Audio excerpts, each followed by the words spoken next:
திருச்சிற்றம்பலம். தென்னாடுடைய சிவனே போற்றி, எந்நாட்டவர்க்கும் இறைவா போற்றி. இந்த பதிவில் நீங்கள் பார்க்க இருக்கிறது சிவபூஜையின் மகிமை 3வது பாகத்தை பார்க்க இருக்கிறீங்க. 2 பாகத்தை பார்த்தவங்களுக்கு என் நன்றியை தெரிவித்துக் கொள்கிறேன். சப்ஸ்கிரைப் பண்ணாமல் பார்த்துட்ருக்கீங்கன்னா சப்ஸ்கிரைப் பண்ணிவிட்டு பாருங்கள். சிவாய நம. இந்த யார் பெரியவங்க அப்படிங்கிற ஒரு தலைமை பதவி கிடைக்கும்னு அவர் சொல்றாரு. அப்ப இவங்க 2 பேரும் தேடி போறாங்க, கடைசியில கிடைக்கல. அப்ப அந்த ஜோதிய வணங்குறது, அந்த ஜோதிய 4 கால பூஜை செய்யறது தான் நம்ம சிவராத்திரின்னு கொண்டாடுறோம். அந்த கதைக்கு காரணமே பாத்தீங்கன்னா அது ஒரு சிவபூஜை அது போல இருந்ததுனாலதான் நம்ம என்ன பண்றோம், அந்த பூஜைய கொண்டாடுறோம். சிவபூஜை பண்றதுக்கும் அந்த 4 காலம் பண்றதுக்கும் அது ஒரு காரணமா அமையுது. அத மாதிரி பாற்கடலை கடையும் போது ஃபர்ஸ்ட் பாத்தீங்கன்னா நஞ்சு தான் வருது.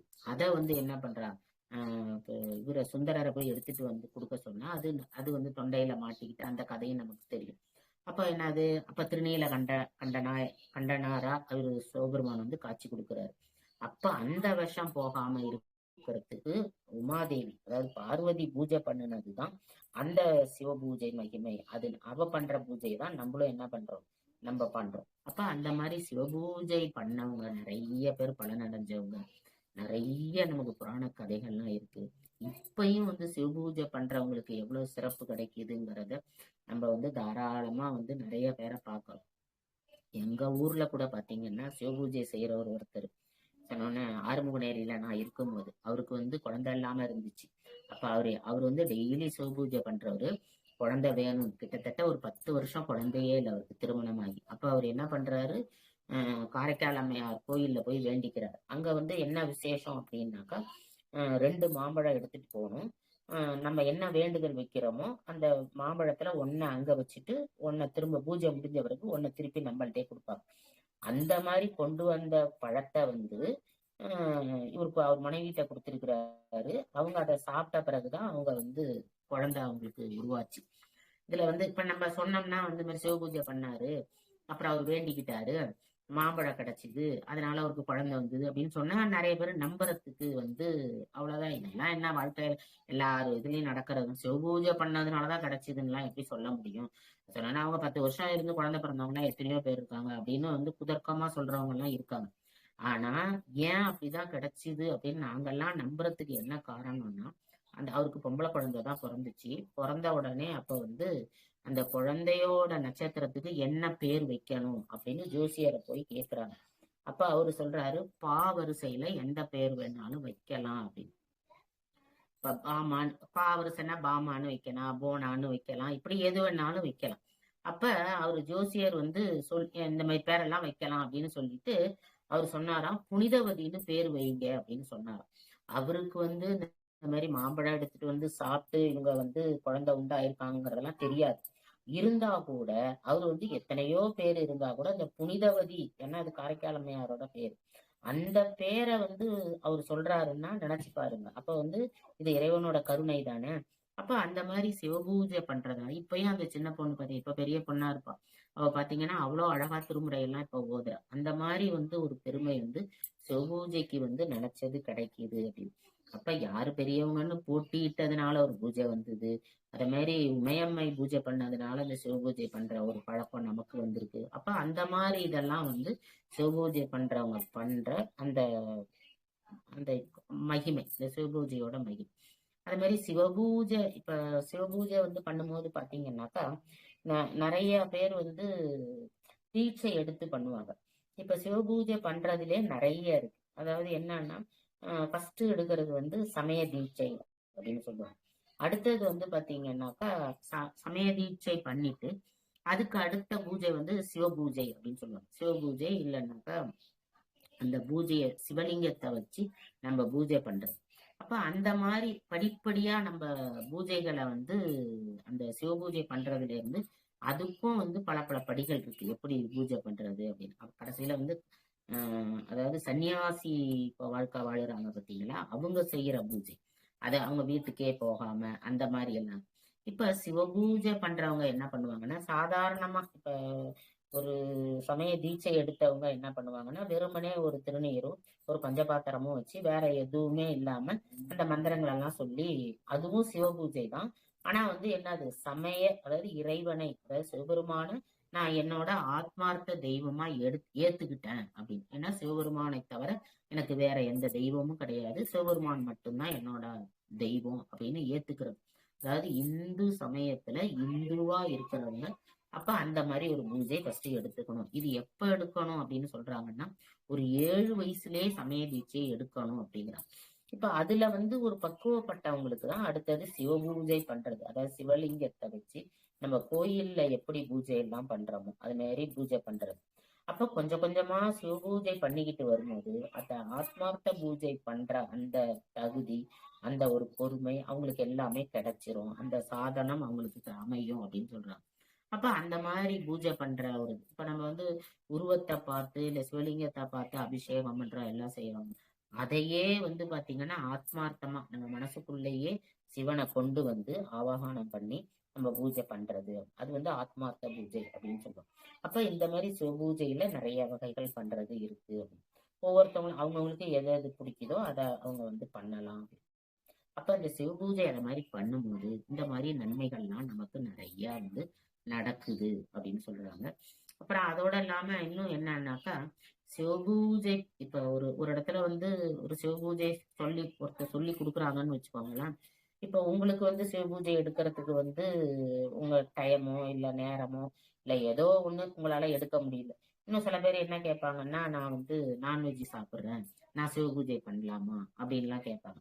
அதாவது முதல்ல நம்ம என்ன தெரிஞ்சுக்கணும் அப்படின்னாக்கா, நம்ம அந்த தீட்சை எடுக்கிறதே வந்து நம்ம உடலுக்காக தீட்சை எடுக்கிறது இல்லை, நம்ம உயிருக்காக, நம்ம ஆன்மா இருக்கு பாத்தீங்களா, அதுக்காக தான் இந்த தீட்சையை நம்ம எடுக்கிறோம். அப்ப என்னன்னா இந்த தீட்சைங்கிறது அதாவது இறைவனோட அந்த பத முக்தின்னு சொல்றோம் பாத்தீங்களா, நான் ஃபர்ஸ்டே சொல்லும் போது சொன்னேன் சாரூபம் கிடைக்கும் அப்படின்னு.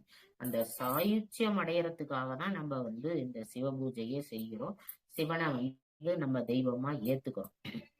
அப்ப அது போல செய்யும் போது அப்ப நம்ம இந்த இந்த நம்ம சாப்பிடுற உணவு இருக்கு பாத்தீங்களா, அதாவது இன்னும் என்ன சொல்லுவாங்கன்னா, இப்ப நான்வெஜ் அதாவது அந்த உயிரினங்களை வந்து கொன்னு சாப்பிடுற உணவுகள் வந்து சாப்பிடும் போது அவங்க குணம் மாறும் அப்படின்னு.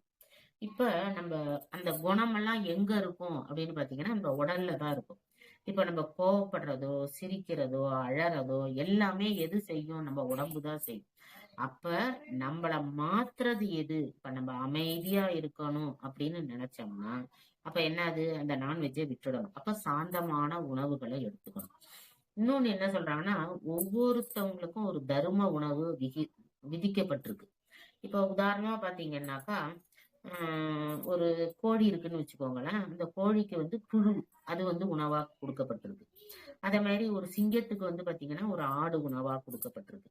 ஒரு பாம்புக்கு தவளை உணவா கொடுக்கப்பட்டிருக்கு. அப்ப அதெல்லாம் நான்வெஜ் தானே, அது நான்வெஜ் சாப்பிடுது இல்ல அப்படின்னு நீங்க சொல்லலாம்.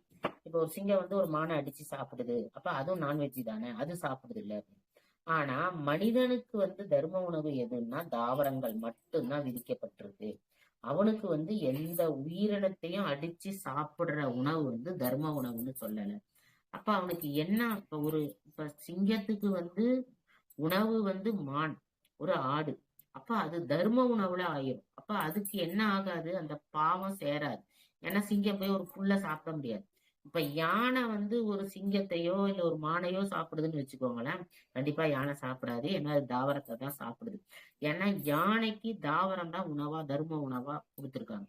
அப்ப நமக்கும் என்ன உணவு கொடுத்திருக்காங்க, தாவரங்கள் தான், அதாவது காய்கறிகள் கீரைகள் அப்படின்னு. அப்ப காய்கறி கீரையில உயிர் இல்லையா அப்படின்னா அதுக்கும் உயிர் இருக்கு. ஆனா என்னன்னா நமக்கு தர்ம உணவா, இப்ப ஒரு காய்கறி இருக்குன்னு வச்சுக்கோங்களேன், ஒரு கத்திரிக்காயை நீங்க பறிச்சுட்டீங்கன்னா அதுக்கடுத்து அந்த அந்த கத்திரிக்காய் வந்து அந்த செடி வந்து செத்து போயிடாது.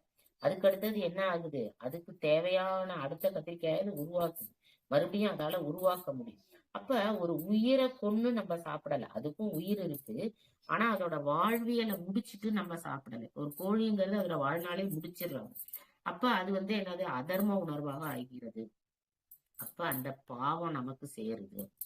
அப்ப அந்த காய்கறிகளும் தாவரங்களும் நமக்கு தர்ம உணவா போதிக்கப்பட்டிருக்கிறதுனால இத சாப்பிடுறதுனால இப்ப இதுக்கும் உயிர் இருக்கு, நம்ம கொல்றோம், பாவம் இருக்கு. ஆனா தர்ம உணவுங்கிறதுனால பாவ கணக்குல அது சேராது அப்படின்னு நமக்கு முன்னோர்கள் சொல்லியிருக்காங்க. அதனாலதான் நம்ம தாவர உணவை எடுத்துக்கணும் அப்படின்னு. அதோட இன்னொன்னு வந்து பாத்தீங்கன்னா, தாவர உணவை எடுத்தாதான் நம்ம வந்து மென்மையான குணத்தை அடைய முடியும் அப்படின்னு சொல்றாங்க. இப்ப வந்து இப்ப நான்வெஜ் அப்படின்னு சொல்ற வந்து அந்த உயிர்களை கொன்னு சாப்பிடுறாங்கன்னா அவங்களுக்கு வந்து அசுரர்களை போன்ற குணங்கள் வர்றதுக்கு வாய்ப்பு இருக்கு. கோபம் நிறைய வரும். அப்ப அசுரர்கள்ட்ட இருக்கிற அந்த குணங்கள்லாம் அவங்களுக்கு படியும். அப்ப ஏன் சரி அது படிஞ்சா என்ன, அசுரர்கள் அசுரர்களா இருந்துட்ட போறாங்க, மனிதர்கள் மனிதர்களா இருக்காங்க. மனிதர்கள்லயே 3 வகை சொல்லுவாங்க. தேவ குணம் சொல்லுவாங்க, அசுர குணம் சொல்லுவாங்க, மனித குணம்னு சொல்லுவாங்க. அப்ப அந்த தேவ குணத்துல இருக்கும் போதுதான் அவங்களால என்ன செய்ய முடியும், பூஜை பண்றது, இந்த மாதிரி ஒரு நல்ல காரியம் செய்யறது, புண்ணியம் செய்யறது, இதெல்லாம் வந்து அவங்களால செய்ய முடியும். இப்ப அசுரத்தன்மை உள்ள ஒரு குணம் அப்படி இருக்குதுன்னாக்கா அவங்களுக்கு என்னது, சண்டை செய்யறது, ஒருத்தவங்கள்ட்ட பேசுறது, வஞ்சனை செய்யறது, கொடுமைப்படுத்துறது, ஏமாத்துறது, இந்த மாதிரி துரோக செயல் தான் வந்து செய்ய வந்து மனசு வந்து ஈடுபடும் அப்படின்னு. அதுக்காக தான் என்ன செய்ய சொல்றாங்கன்னா சிவ பூஜை செய்ய சொல்றாங்க. சரி, அப்ப நான்வெஜ் சாப்பிடுற மேடம்னா நான் அப்ப வந்து நான் சிவ பூஜை செய்யலாமா அப்படின்னா, நான் ஃபர்ஸ்டே சொன்னேன், சிவ பூஜைங்கிறது தீட்சை எடுத்து பண்றதுங்கிறது நம்ம ஆத்மாவுக்கு, அதாவது நம்ம உயிருக்கு செய்கிற பூஜை. அப்ப என்ன ஆகுதுன்னா, கொஞ்ச நாள் ஆன உடனே இப்ப நீங்க சாதாரணமா வந்து ஒரு ருத்ராட்சம் போட்டு ஒரு திருநீர் வச்சுக்கிட்டு கொஞ்ச நாள் நீங்க அப்படி அதை செஞ்சுக்கிட்டே இருந்தீங்கன்னா, நீங்க திருநீர் இல்லாம வெளியில போகவே உங்களுக்கு பிடிக்கவே பிடிக்காது. ருத்ராட்சம் இல்லாம கழுத்தை பாக்குறதுக்கே உங்களுக்கு என்ன செய்யாது, ஐயோ நம்ம ருத்ராட்சம் போடலையே அப்படிங்கிற மாதிரி ஒரு, எப்படி நம்ம உடை அணியிலன்னா நமக்கு ஒரு ஒரு உணர்வு வருதோ அது போல நமக்கு தோண ஆரம்பிச்சிடும். அப்ப அந்த மாதிரி உணர்வு வரும்போது அப்ப கொஞ்சம் கொஞ்சம் கொஞ்சமா என்ன ஆகுது, நம்ம அந்த பதத்தை அடைகிறோம். அந்த புண்ணியம் நமக்கு சேர சேர சேர நம்ம மென்மையானவர்களாக, ஒரு சாந்தம் உள்ள ஒரு உணர்வு உள்ளவர்களாக நம்ம மாறிட்டு வரோம்.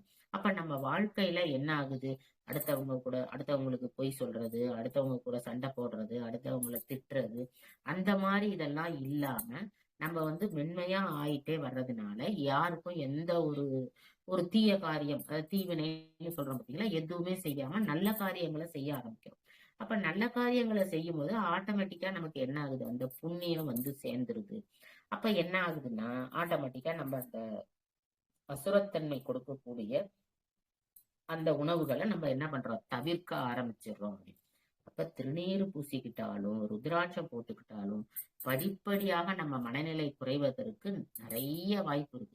ஏன்னா நிறைய பேர் என்கிட்ட சொல்லுவாங்க, அதாவது நாங்க முந்தியெல்லாம் வந்து பயங்கரமா கோவப்படுவோம் மேடம், இப்ப அந்த மாதிரி எல்லாம் இல்ல, யாரு என்ன சொன்னாலும் பரவாயில்லன்னு நாங்க ஏத்துக்கிறோம். அதனால நிறைய பேர் வந்து எங்களை பார்த்துட்டு நிறைய பேர் மாறியே இருக்காங்க அப்படின்லாம் அழகா சொல்றத நானே கேட்டிருக்கேன். அது போல இப்ப இது மட்டும் இல்லாம பாத்தீங்கன்னா, திருமந்திரத்துல வந்து திருமூலர் நிறைய பாடல்கள், அதாவது இந்த திருநீரு சிவனோட அந்த இதை சொல்லணும் அப்படிங்கிறதுக்கு நிறைய பாடல் நமக்கு வந்து சொல்றாரு. இப்ப நிறைய பேர் வந்து பாத்தீங்கன்னாக்கா பூஜையெல்லாம் ஒண்ணும் பண்ண மாட்டாங்க, எதுவுமே திருநீர் வச்சுக்க மாட்டாங்க, குங்குமம் வச்சுக்க மாட்டாங்க, எதுவும் செய்ய மாட்டாங்க, எப்போதும் நான்வெஜ் சாப்பிட்டுட்டு இருப்பாங்க. இந்த மாதிரி எல்லா தீவினை காரியங்கள் அத்தனையும் செய்வாங்க. செஞ்சுட்டு என்ன சொல்லுவாங்கன்னாக்கா, நான் டெய்லி கோயிலுக்கு தான் போயிட்டு வரேன், ஆனா எனக்கு நான் நினைச்சது எதுவும் நடக்கவே மாட்டேங்குது, சாமி எனக்கு நடத்தியே வைக்க மாட்டேங்குது அப்படின்லாம் நிறைய பேர் சொல்லுவாங்க. அதுக்குமே வந்து திருமூலர் ஒரு பாடல் வச்சிருக்கிறார். அவரோட பாடல் பாருங்க, வேதம் ஆகமும் வெறும் பல பல ஓதினாலும் உளந்தடு மாறமின் ஜோதிகானிருள் போல தொலைந்திடும் தீதெல்லாம் சிவ சிவ என்மினே அப்படின்னு. அதாவது வேதம், ஆகமம், அது மாதிரி புராணம், உபநிடதம், இதெல்லாம் வந்து இதெல்லாம் எல்லாத்தையும் ஓதி கரை காணணும். அதாவது ஒரு நூலை வந்து நம்ம படிச்சுட்டு அது எல்லாத்தையும் நம்ம கரை காணணும் அப்படின்னா எல்லாம் படிச்சு முடிச்சிட்டோம் அப்படின்னு சொல்ல முடியுமான்னா முடியாது. ஏன்னா படிப்புங்கிறது என்னது, முடிவில்லாதது. அப்ப அந்த மாதிரி இருந்தாலும் எல்லாத்தையும் படிச்சுட்டா கூட எனக்கு தடுமாற்றம் இருக்குது அப்படின்னா அவர் என்ன சொல்றாரு, சிவ சிவ என்று இருமுறை ஜெபியுங்கள். அப்படி ஜெபிச்சிங்கனாலே அந்த 5 எழுத்து என்னது, இந்த ஐந்தெழுத்தே என்ன சொல்றாங்க, அதிசூக்கும ஐந்தெழுத்து அப்படின்னு சொல்றாங்க. அப்ப இந்த அதிசூக்கும ஐந்தெழுத்து நமக்கு என்ன பண்ணிரும், எல்லா புண்ணியங்களையும் தரும். நீங்க இந்த வேதம், ஆகமம், உபநிடதம் இதெல்லாம் ஓதிதான் நீங்க கரை காணணும், இறைவனை சேரணுங்கிறது தேவையில்லை. நீங்க சிவ சிவன்னு அந்த 2 நாமத்தை சொன்னாலே அந்த ஐந்தெழுத்து அதிசூக்கும ஐந்தெழுத்துக்குள்ள பலனை நீங்க அடையலாம். அதே மாதிரி தீவினை எல்லாம் என்ன போகும், ஓடி போகும் அப்படின்னு சொல்றாங்க. அடுத்தது இன்னொரு பாடல்ல பாருங்க, தீயனாலோடு கோளின் செய்தவும் நோய கன்றிடும் நூறென கூறிய ஆயுள் பல்கும் அறம் வளர்த்தோங்குதோறும் தீய தீரும் சிவ சிவ என்மினே அப்படின்னு